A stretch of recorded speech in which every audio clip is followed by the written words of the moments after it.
Good day to our viewers. Welcome to Venture Capital TV. Today, 14th of October, we have a very interesting show. Uh, First, we're going to talk about investment in hospitality, something something I'm sure a lot of our viewers are very curious about what is happening. And after, we will have a special guest, the CEO of StarX, Troy Bradbury, will be pitching to our panelists. So that'll be very interesting. So please stick with us until the end of the show. And to our viewers, I would just like to remind you that you can always see our shows at latoken.com/VCTV/shows, where we introduce you always great products with great presenters. And just one final thing before we move on to the show. Please do not consider this as any type of advice. You have to do the research. The decision is yours. Now, I would like to welcome our two panelists, Vandana and Tushar, two regular, very esteemed guests of ours, always assisting our panel discussions and our new projects. Thank you very much for being here, Vandana, Tushar. Before we move on, Thank you. please, quick introduction about yourself to our viewers. Vandana, would you like to start? Sure. I was in Singapore and Jakarta for 15 years in investment banking, and I had my own family office fund there. This is my 7th year back in India. I did investments, then I went back to advisory. Currently, I'm connected with 300 investors globally. We pick up global deals, we are sector agnostic. Apart from this, I'm one of the most well-known boutique investment banks in India, led by a female founder. I'm also a venture advisor with Loyal VC, having a core portfolio of 160 investments in 35 countries. My expert opinion is sought in leading business news channels like VCTV and Business World. I've given 160 plus talks all over the world. I'm also selected as the top 10 women leaders in wealth management 2021. And my brand Convanto comes under the top 10 women entrepreneur brands. I want to thank the entire team of Latoken TV for having me here. And once again, looking forward to a fruitful discussion today. Thank you very much for that fantastic introduction, Vandana. Tushar, please. Thank you, Xavier. It's always a pleasure being on VCTV and discussing various topics, and and the panel is always very good. So basically, my background is since the last 6 years, I manage consultancy ventures. We are closely networked with more than 350 global investors, right from Singapore, Hong Kong, Dubai, US, and UK. And I'm also a mentor and judge at Indian Institutes of Technology at 5 locations, which are the top institutes in India. In my previous life, I've worked for Deloitte and Touche, also worked for Brand Capital, which is a VC fund, and headed the treasury at the Russian telecom company Sistema's India unit, raised $2.5 billion for them. This month, I've been awarded as Business Leader of the Year in Investment Management by the Asian African Chamber of Commerce and Industry.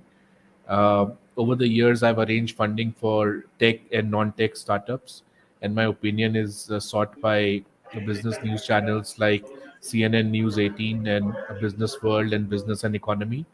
Academically, I'm trained from Harvard Business School, an MBA in finance from University of Delhi, and engineering from Technological Institute of Textile and Sciences. So this is my background. Happy to be discussing Horeca today on the show. Thank you. Thank you very much, Tushar. Congratulations for your nomination. Thank Sounds you. like a Thank you major so much. achievement. Thank And you. we have Adrian. Adrian, how Hi, are you? Adrian. Hello, everybody. Thank you very much for having me. I wasn't supposed to be in the show, but Hasnik told me to be. I'm actually switching between events in Dubai. It's the Golf Blockchain Week. I also met Valentin and Sony from La Token, and it's a very busy week, and it will be a very busy month. And I will switch off my microphone when I'm speaking, because it's not the quietest place possible for a call. I'm Medio Niculescu, serial entrepreneur and investor. I'm involved in a few projects: Cloudcoin Consortium, Cloudcoin, the post-blockchain digital currency, DAO1, decentralized autonomous organization. Um, I'm also involved with the Singapore-based N Ventures, the venture capital firm, a mentor in Richard Branson's program Virgin Startups in UK. And also I'm building coincruncher.com as an everything blockchain news and education website.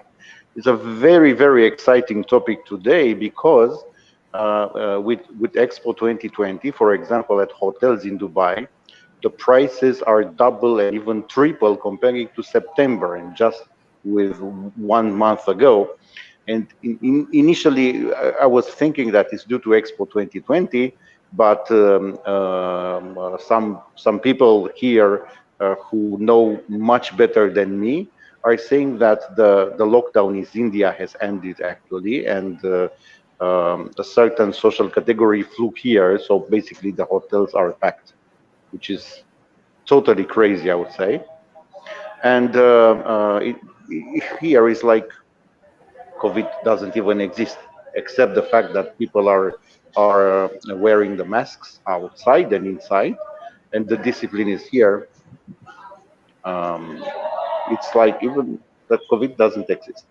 Very happy to be here today. Thank you very much for having me and for the opportunity. So we can start the show, right? Thank you very much indeed, Adrian. Indeed, thank you. We know it's very busy. All the eyes of the world are there in Dubai with all the blockchain events happening. So I appreciate that you can give ourselves your time.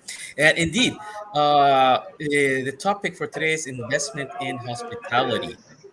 And as you mentioned, Adrian, this is something that's very, very actual, uh, we're facing a post-COVID era in which countries are opening again, and there's still always a challenge for the Horeca business about how to manage it now. Um, just to quote what hospitality.net mentioned just a couple of days ago, the current global situation is forcing us to rethink the traditional hospitality business model. Safety, cleanliness, and social distancing are issues that are important to customers and will remain so until long after the COVID 19 crisis has ended. Therefore, this will affect the investment in hospitality business. So, briefly, I wanted to ask the panelists, what are their views about this? Vandana, would you like to start? Yeah, sure. So the thing is that, the effects of COVID affected hospitality industry before disturbing other industries. And it made 2020 the most distressing year for the industries around the globe, as they suffered massive losses due to the sudden lockdown imposed to control the spread of coronavirus. Now, the industry has been observing an upward turn recently, considering the demand for leisure travel added up to the growth of hospitality industry as disposable income increased with visiting destinations in close proximity. There was also witness to a revival in the F&B industry as the restaurant bookings increased ninefold in between June to November 2020. Now, the decline in travel during the pandemic affected tourism figures worldwide. Asia and Pacific saw an 84% decrease in international arrivals in 2020, about 300 million less than in the previous year. The Middle East and Africa both recorded a 75% drop in arrivals. In Europe, arrivals declined by 70%, representing over 500 million fewer international tourists, while the Americans saw a drop of 69%. As the seventh largest tourism economy in the world, India recorded 10.89 million foreign tourist arrivals in 2019, and in 2020, however, an entirely different and rather disfigured story was witnessed due to the COVID-19 pandemic. While for some airlines, the entire fleet of planes were grounded for months, many were seen delivering cargo on passenger planes post lockdown. And a difficult year that was 2020 is behind us, but the ramifications faced by the entire travel and tourism sector stay. And I'm looking forward to talk about those issues today, especially in regards to India's situation. Thank you very much for that insight. I would like to welcome our fourth panelist, Dr. Bhatia. Welcome to the show. Uh, Thank you, Xavier. we're talking in this occasion about investment in hospitality. Um, as that's a very actual uh, topic at the moment. Before I move on to Shar, you heard what Adrian said, that right now in Dubai is like if almost nothing has happened except for the face masks, and this might be due because India has opened the doors and it's free to travel. What are your comments about this? What are your impressions? Oh, sorry, Tushar, you're muted. Thank you. Yeah, sorry. So I've had Horeca clients since a long time. They were cloud kitchens and food delivery technology. And my sense is that the industry was at the forefront and suffered the most. And because the pandemic has still not left the shores. And for example, in India, almost 100 million people have been given one vaccination, and 250 million people have been vaccinated twice. So still, we are people are watching out for the third wave. And when it comes to eating out or any kind of hospitality business, the volumes have still not recovered to the levels which were seen earlier. Hmm. But as and when the vaccination plays out more and the countries start opening up, like Dubai has, you know, uh, done the this whole gala. So I'm sure that business would be back to the levels which were seen prior to the pandemic. And the total hit to the Horeca business was almost to the tune of at least 40 to 50%, and many good restaurants had closed down. And so the effect on the industry was quite a lot. But I'm seeing investors interest in models which utilize contactless payment services, which guarantee you quality and hygienic food delivered in a safe packaging. And those kind of models will always be preferred by investors from the current state. Hmm. Thank you very much. That is very true. I can see that in different markets as well that they're preferring one type of, let's say, sealed envelopes. Now, Dr. Bhatia, I would like to request two things from you. First one, if you can give us, please, a brief introduction about yourself, and the second one, your comments on this topic about investment in hospitality. Thanks, Xavier. I think this is the first time I'm interacting with you. Yes, indeed. I'm Nice to meet you. yeah, same here. I'm Dr. Saurabh Bhatia. I'm based out of Pune. I help startups get funded, and uh, I don't think there's any more introduction. Regarding the topic that you're saying about hospitality, February and March this year, we had several companies, several startups coming to us looking for funding. But we had a real hard time getting any fund for them because of the overall situation of COVID, second wave in India. And then it was also not very clear when will these companies be able to, recoup their money on their investments. So thankfully now a little bit of market is opening up. but at the same time, there is a bit of fear for the third wave.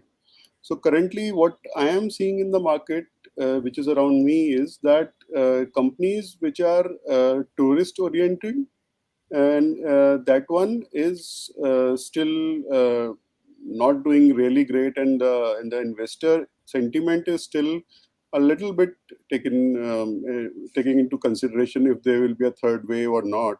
So people are still a little in the wait and watch mode.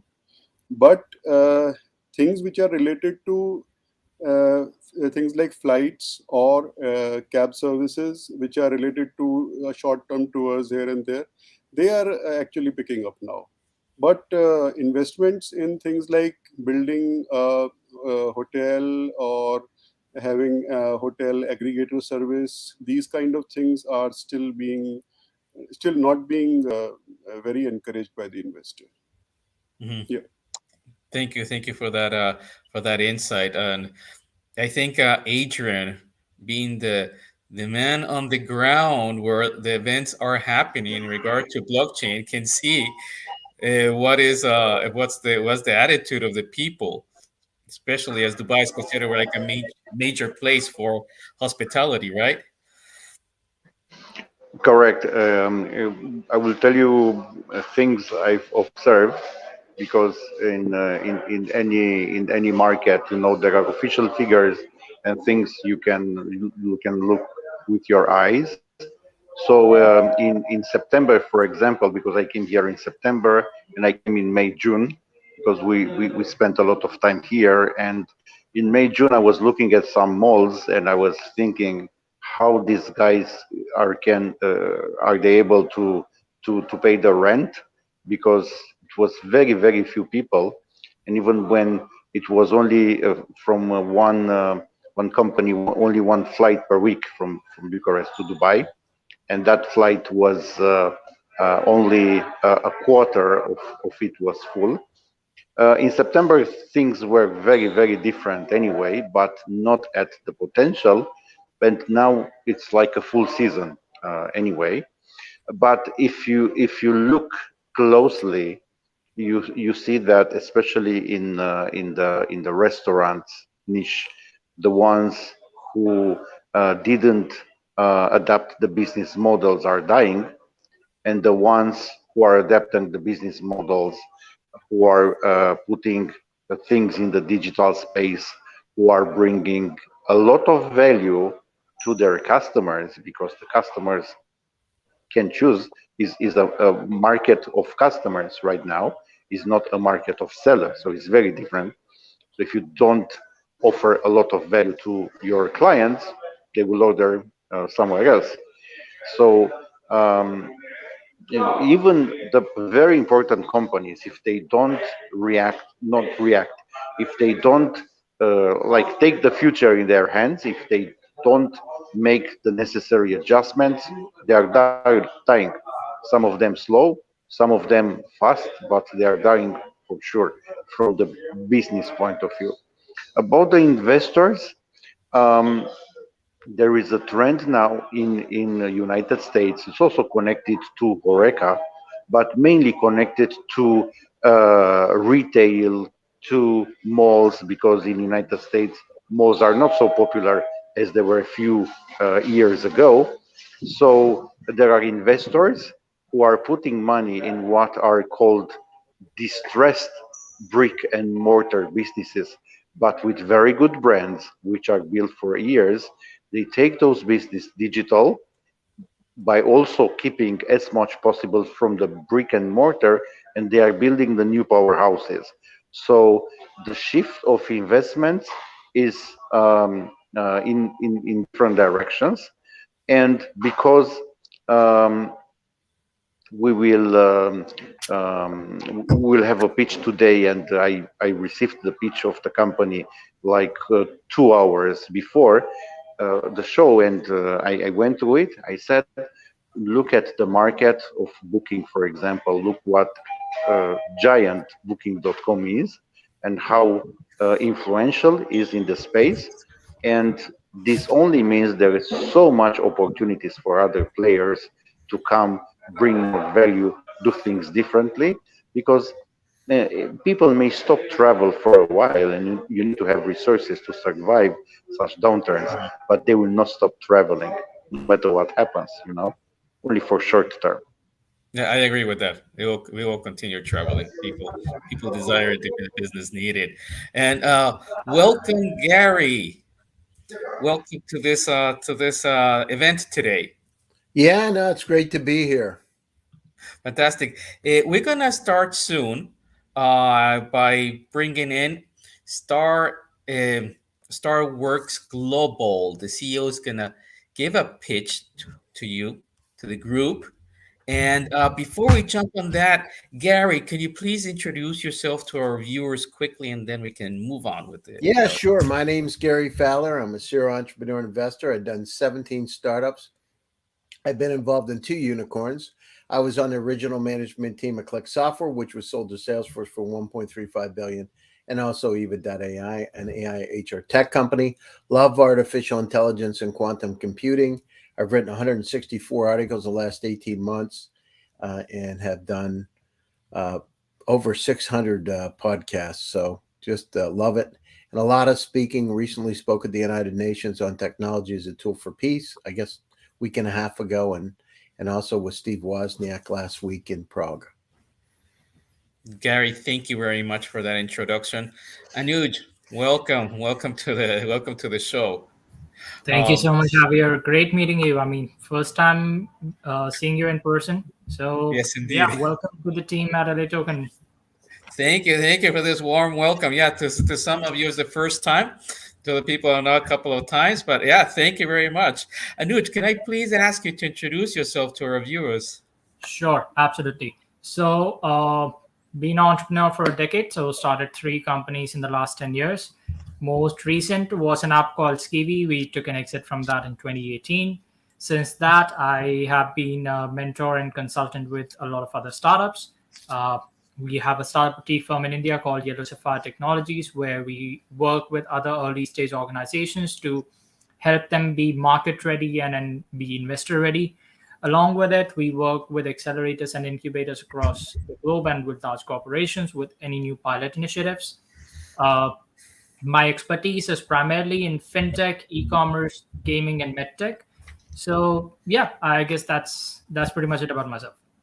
Thank you very much, Anuj, and thank you to all our panelists for the introduction, for the comments and the insights. And now I would like to welcome Mr. Troy Bradbury, CEO, representing Starworks Global. And we're going to listen now to a 10 minutes pitch, which will be followed by the comments, questions from the panelists and for the people watching at us in their laptops and their computers. So, Troy, very welcome.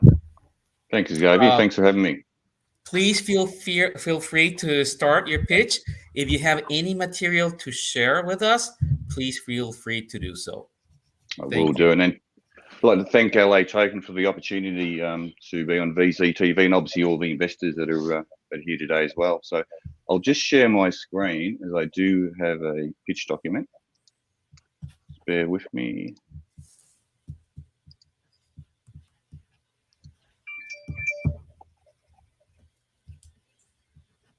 Okay, so I'm assuming everyone can see that? Yes, we can.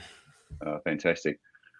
Okay, well, thanks again for the opportunity to be able to present. Obviously we're talking about StarX today, and I'd like to invite our investors to join us on our journey to help stimulate and revitalise the global tourism and hospitality industry. So to begin with, just a little bit of background about Starworks Global. We're a Singaporean corporation. Our head office is based in the beautiful international tourist mecca of Bali, Indonesia. And we have a 20-year history within the hospitality and tourism industry. So we currently have bricks and mortar operations in Bali, which includes luxury villas, bar, massage, nightclub, and restaurants. So we do have some insights into the industry itself.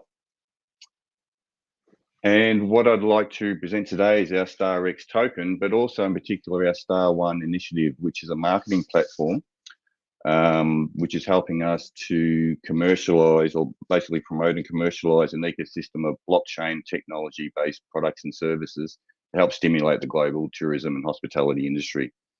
And underpinning that is our StarX token, which is the native currency of our ecosystem, and that's what we're seeking investment for. So to begin with, and this is obviously following on from the conversation from the panelists before regarding COVID-19, which has obviously decimated, globally, but also predominantly also the tourism and hospitality industry. So although that does present some challenges, we also see there as being an opportunity there for us to position ourselves to take advantage for when tourism returns, both domestically and internationally. So when it comes to looking at some of the problems inherent in the industry, both those caused by COVID-19 and also some of the archaic problems that have been in the industry for probably a number of years. So COVID has obviously decimated the industry. Some other issues: costly transaction fees via traditional banks, loyalty and reward points program limitations, and obviously that's relevant to the industry as a whole. Limited use of blockchain and other leading technologies, limiting funding to the industry, and a lack of infrastructure and support for businesses. So our solution to combat these issues lies in our integrated ecosystem of blockchain tech-based products and services that are all interlinked. There's a little bit of a snapshot there, but I will run through some of these in the following slides. So from a technology perspective, we have our Star token series. So we have our StarX token, which is based upon the Ethereum ERC777 standard. And we also have a couple other tokens that come under our StarXS series, and they're linked to some of the products within our ecosystems. And I will talk about that a little bit later. We have our operational ERC20 crypto wallet, and we are also looking to develop our own proprietary blockchain under our Star Chain banner. Under products and services, so we have Star Points. So this is our loyalty and rewards program. This is currently in development, and this has a lot of scope on the global level. We're looking to launch this next year, and we have some partners on board already that are really going to be able to help us to sort of leverage this and sort of scale it up quite dramatically. We also have our Star Traveller, which is a crypto lifestyle travel club. So the premise of Star Traveller, and it in a way, it's a model sort of along Expedia and Booking.com, but it's a travel club where you can book everything in one platform, from car hire to flights to $1 million+ accommodation, resorts. We have 110% money back guarantee that we have cheaper pricing for accommodation on any publicly listed OTA site. There's all activities and travel insurance can all be booked under the one platform and also earn reward points. And another value add to our Star Traveller Club is we have a token that's linked to that, which is actually income earning as well. So customers get to enjoy 10% annual interest of tokens held in their wallet, as well as an income sharing dividend of the turnover of Star Traveller. And Starfin, which is a DeFi financial system and services product. Under our business operations, we have Star Labs, which is the heart of our business, which is basically our technology, marketing, software, blockchain development, and so forth. And also Star Hub, which is a series of co-shared workspaces, crypto lounges, which will be in development for next year. So when it comes to talking about our business model, so we have a very scalable B2B and B2C business model. Basically, from a sales and marketing perspective, customers will enter our ecosystem. And once inside our ecosystem, there's the opportunity of being able to cross-sell and cross-promote other products and services.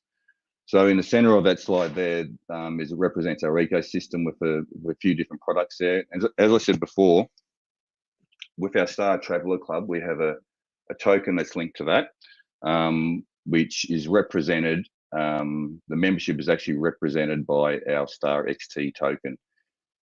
We also have our Star Points program, which is a loyalty and rewards point program, and that's represented by our Star XP token. So the way that customers gain access to these tokens is by purchasing our Star X token, entering our ecosystem, and then being able to purchase those particular tokens. So from a scalability perspective, as our customer base grows, so does our network of merchants, particularly with our loyalty and reward points program.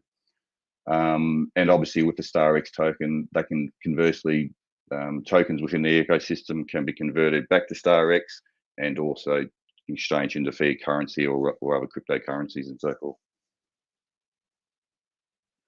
From a market analysis, so the industry is quite large, well, was $9 trillion, and obviously in the last year and a half, COVID has, the industry has really taken a whack with, one of the stats there for international tourist arrivals dropping by 85% up to 2021, 50 million jobs lost, the GDP is sort of halved just about, but as I said before, we see ourselves as being able to position ourselves to take advantage when tourism does actually return. From a landscape of competition, so look, there are obviously players out there in the industry that are taking advantage of blockchain and crypto in different ways, from booking sites to airlines and so forth. It's a little bit of a fragmented approach compared to our solution, where we basically have an integrated ecosystem of all our products and services that are all interlinked and all taking advantage of blockchain technology and crypto functionality. So our journey so far, our journey actually started about 4 years ago when our founder, Graham Bristow, saw the opportunity of taking advantage of blockchaining and emerging technologies and infusing that into an ecosystem of products and services. So from that journey, that brings us to today, where we have our IEO for our StarX token. We also have the launch of our Star Traveller online travel club, which is be launching in the Australian market in December. And we're specifically picking that market because domestic tourism, there's a couple of states in Australia where obviously COVID is causing a little bit of havoc, but they're fairly soon they're going to be opening up international travel. So we're starting the Australian market there. And as I say, next year we'll be expanding other products and services with our loyalty and rewards program and our own proprietary blockchain. Okay, so when it comes to our team, we have about 100 plus staff. We've got about 35 staff that are involved in management and operations, and that includes all our software and blockchain developers, our marketing team, finance, and so forth. The other staff are basically manage our luxury villas and spas and nightclubs and whatnot. But one of the things I will say is we do have an amazing team of people with amazing skill sets and a great team culture with people that share the passion for what we're doing and also share the vision of where we actually, where our journey is going to take us to, which I think is always a really important thing for any company or any business. From an investment perspective, we've raised a little over $1 million US. We have some really great partners that have invested with us so far, and we'll have a target of $2 million US for the IEO. From a tokenomics perspective, so 1 billion tokens, circulating supply of 600 million, initial supply of 20 million, and I mentioned before the tokens based upon the ERC 777 standard. Applications of funds, broken down into listing and legal fees, capital expenditure, R&D, marketing, and commercializing our ecosystem further. Financial projections, so we have some fairly aggressive growth that we're looking at when we start commercializing our products and services next year and then scaling that out exponentially. As I say, we do have some quite significant partners on board that will allow us to actually scale that up fairly aggressively.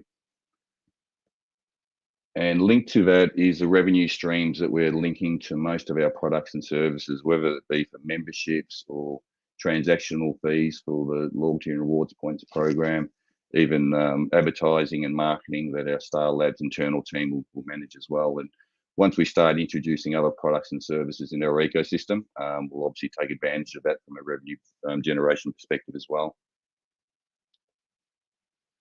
Okay, from a marketing strategy, so we're quite lucky that we have our own in-house marketing team that can handle all our social media and digital marketing and also SEO maximization. A major focus for us is going to be our affiliate program, which is going to allow us to get a global reach to be able to push out all our different products and services. And as well as some of our business partnerships where we can leverage off mutual networks and do cross-promotional marketing activity as well.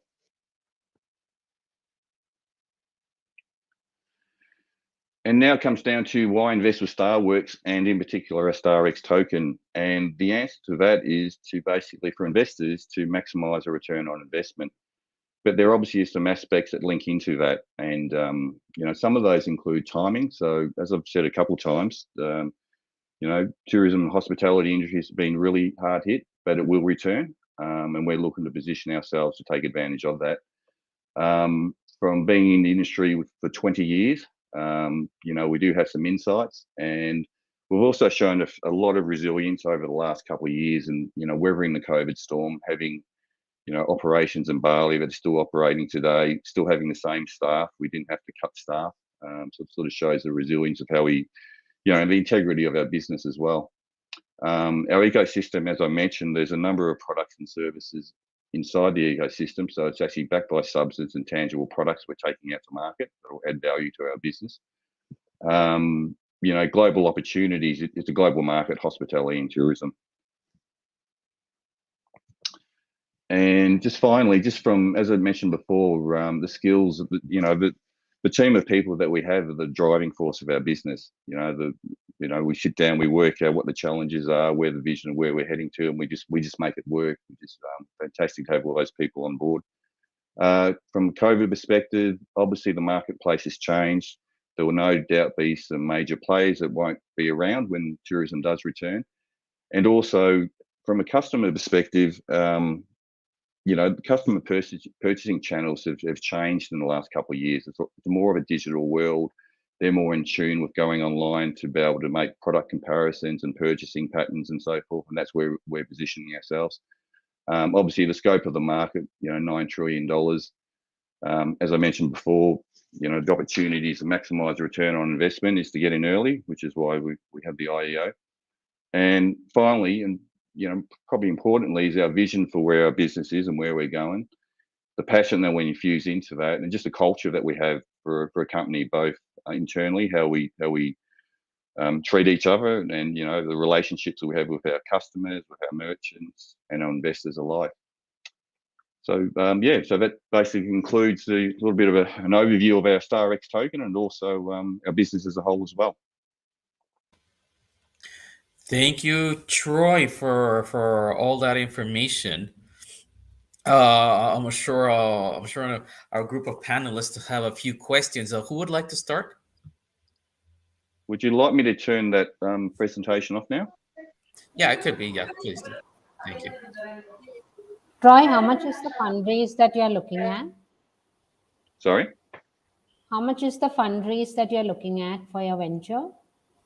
So we've raised so far a little over $1 million initial investment, and we're looking for $2 million for the IEO. What would be your fund usage? Well, it's going to be broken down in all the different aspects of capital expenditure, R&D, commercializing the ecosystem further as we move forward. We've been working on this project now for probably about 3 years. So we're already well advanced, and we're obviously got some products that we're ready to launch at the moment, and others that we need to commercialize, and develop a little bit further before launching them into the marketplace. What's your burn rate, Troy?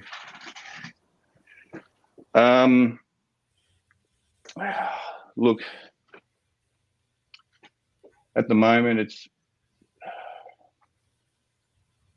probably around 50, 60K a month at the moment.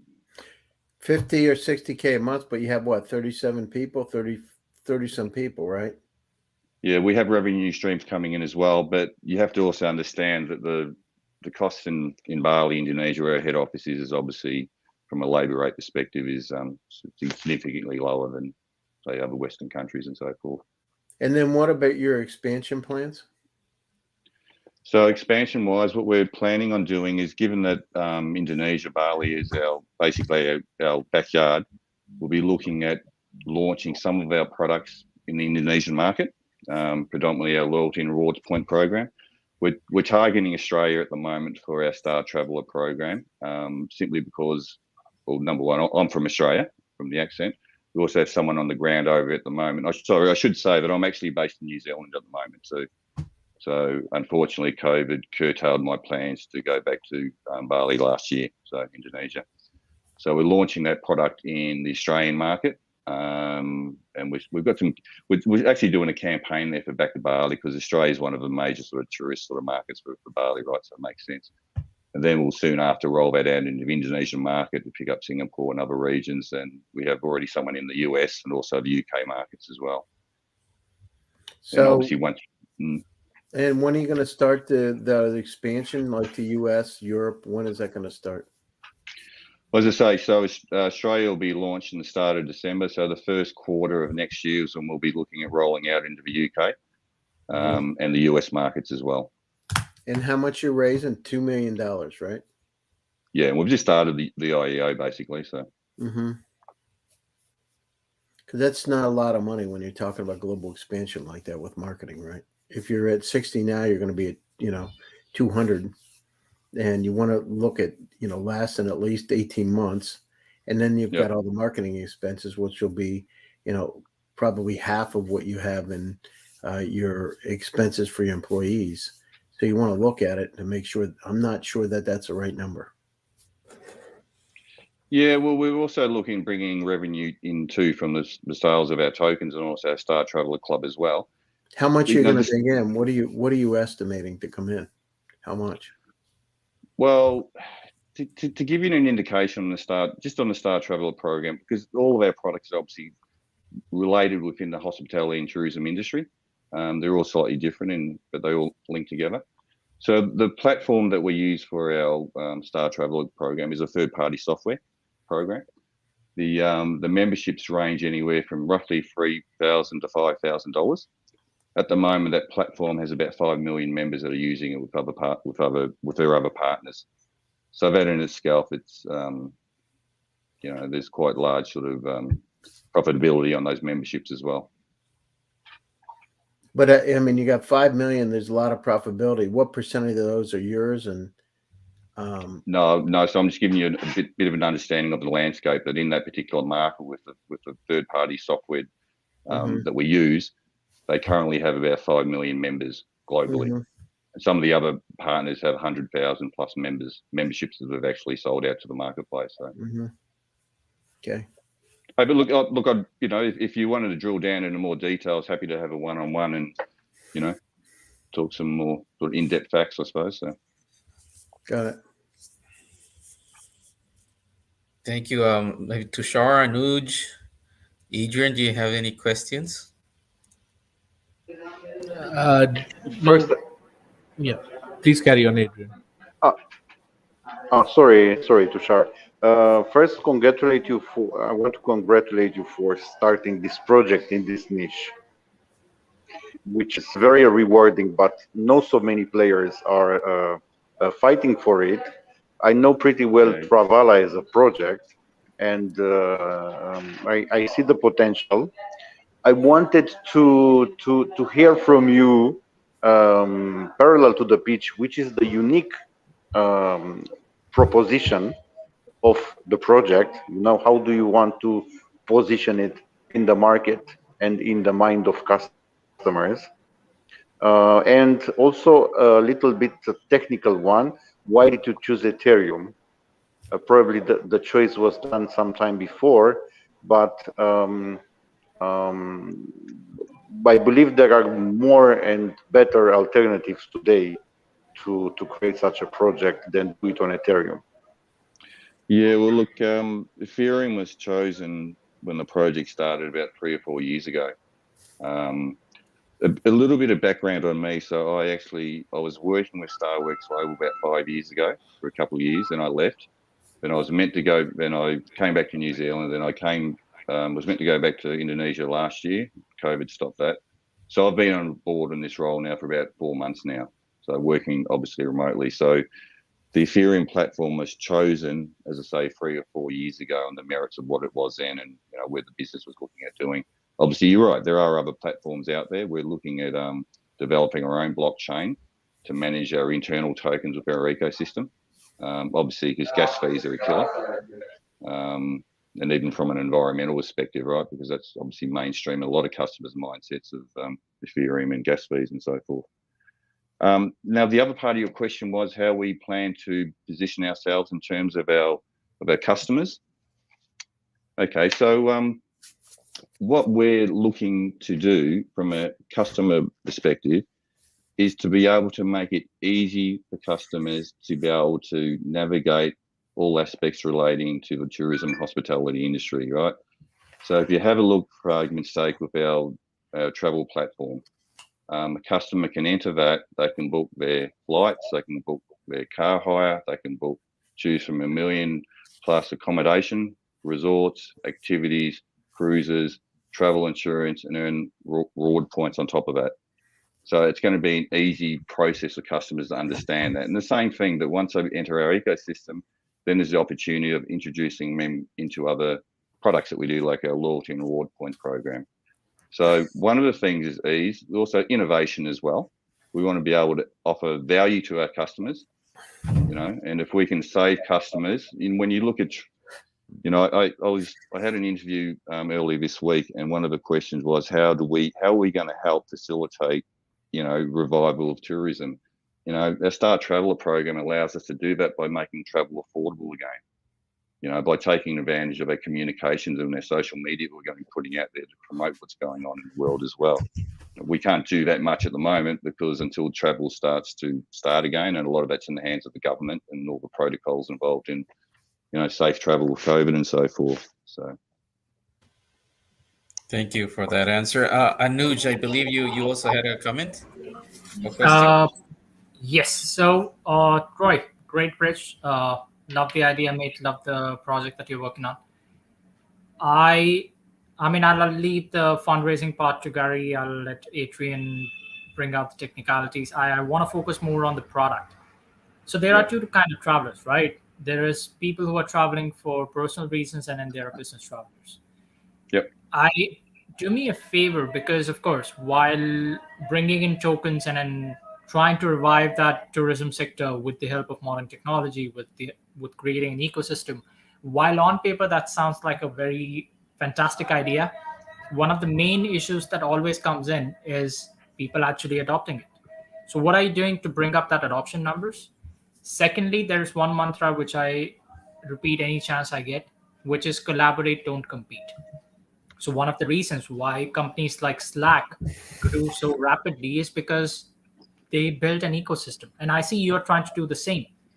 But what Slack did was they built their system and they made it in such a way that for business users, they can integrate any other system that they want. So if I, as a business, use some set of tools, I can go ahead and integrate that onto Slack and sort of work with it. And it allowed that freedom for every other business to adopt that. How are you doing that? While, of course, StarX and StarWorld is creating that ecosystem, it is still a very closed loop ecosystem. So it's still competing with the Expedia, with the Vago and another major players. So for a business client, it becomes a hurdle. I don't know why I should get involved with this, especially when my employees are going to be booking tickets. For a personal user, that again becomes a closed ecosystem. I would much rather use an American Express or a JetBlue card and then just book my tickets directly. So how are you opening up that ecosystem, and then how you're actually collaborating and then bringing up those adoption numbers? Okay, so you've touched upon quite a few different points there and a few different questions involved in that as well. So, okay, so if I start on the collaboration perspective, right? So obviously I've talked about our ecosystem, how we're taking it into the marketplace. We're building out collaboration-wise. We're looking at getting partners on board in different countries around the world. We're already talking to some people in the UK and Japan as well, particularly for some of the products we're doing, our rewards points program. We already have a fairly substantial equity partner involved in our business, which is going to allow us to scale up quite substantially, very substantially next year, once we finish developing different products and services and what we're doing. And what were the other, it was a little bit of a long question, that one. What were the other things that you were asking, sorry? how are you bringing in adoption for the B2C users, the people who are traveling for personal reasons or for vacations? Yeah, well, that's going to be predominantly based upon our marketing platform, right? How we're going to engage with our community, the social media that we'll be putting out there. We're scaled, as I said, with that one particular product with Star Traveller, right? We're targeting the Australian demographic, right? We're segmenting that into, there's going to be, the first group of travellers that are generally going to go overseas. There's a really great article by a report by the World Travel and Tourism Council. And there's two reports here, and they're both collectively about 60 pages, and it provides some amazing insights globally. What's going on with all the stats, who's doing what countries what different governments are doing with tax and concessions and everything else to help stimulate travel. But one of the first users groups that are going to be going out there are the more risk adverse ones. So it's going to be your surfers and backpackers are going to break the frontiers when it comes to international travel, right? So we're looking at setting up one of our membership packages with our travel club to particularly target those guys. We're also doing another membership that offers a few different features and benefits to target families as well. And the way we get that promotion out, we engage our PR companies. We do our own social media and marketing. We put out there the value proposition. Even now, the way our website is being developed at the moment, it's got to be easy to understand, because not only from a travel club perspective, there's so many variables involved and so many benefits to the platform that we actually have. But we've also got a crypto infusion in it as well. So it has to be simplistic as well. So we're looking at the different channels. So from a social media perspective, we'll be targeting some of the crypto people, the digital nomads, and that's got an understanding of that and drive it to that particular area on our website that they can actually engage with. The mums and dads, we have to take them on a different customer journey and take them to part of our website where they can understand, well, yeah, I understand now, I get value for money, and there are some benefits there with the crypto infusion as well. So to answer that question, how we engage with our customers, it's basically the marketing that we do, how we take that out and how we explain our customer journey to our customer base. And how is your expansion strategy? I understand you guys, of course, would be starting off of Southeast Asia and Australia and New Zealand, but which countries are you going to be targeting next, and how will that expansion plan go? So as I say, with the Star Traveller, we're starting in the Australian market. And the predominant reason we're doing that, Australia, is that we want to also be able to help promote Bali. As I say, Australia makes up the largest demographic of tourism to that region. So we're doing a back to Bali promotion where we're going to arrange a whole range of incentives and offers to basically stimulate travel and get people back to Bali. We'll promote other, features and benefits sort of in that regard as well. So we start with the Australian market. We've already have our team set up in Indonesia that can handle looking after the Indonesian market as well. The stats for America are different. There's a time. It's almost like a timeshare component that's built into our platform, but it's not timeshare, so you don't pay the annual fees. And in the US, the timeshare market is actually quite big. These programs in the US are quite large as well, and there's obviously the volume of population that can support this. The same thing with the UK. The UK market is more generally open from the stats we've seen through international travel because it's easier to travel, and they generally have more weeks holiday than say the US as well. So we're taking all these factors into account when we look at our research and then map out what our strategies are going to be moving forward. And as I say, with our reward points program, we've got a lot of scope in Indonesia to launch that on a fairly large scale, and exponentially we'll then roll that out because we have a Star Traveller program in Australia that makes it an easy entry point to look at introducing other products and services at the same time. Got it. Good luck, mate. I mean, this sounds wonderful. No, I appreciate it. It's obviously got its challenges, right? But if it was easy, it's part of life. Yeah. Absolutely. If it would be easy, anybody else would do it. Exactly right. Well, so I think that is it for our time. I would like to thank all our panelists that have been here making the questions. Troy, thank you again for coming and presenting your project. We do wish you all the best. You can count with us. Troy, we hope to see you again here in maybe in a couple of weeks where you can tell us more. You can see the advances and how the project is progressing. Once again, to our panelists and viewers, thank you very much for attending this. and hope to see you again. Sounds Fantastic. great. Thanks so Thank much. you. Take care. Appreciate it. Thank you. All success with the project. Thank you. Bye bye.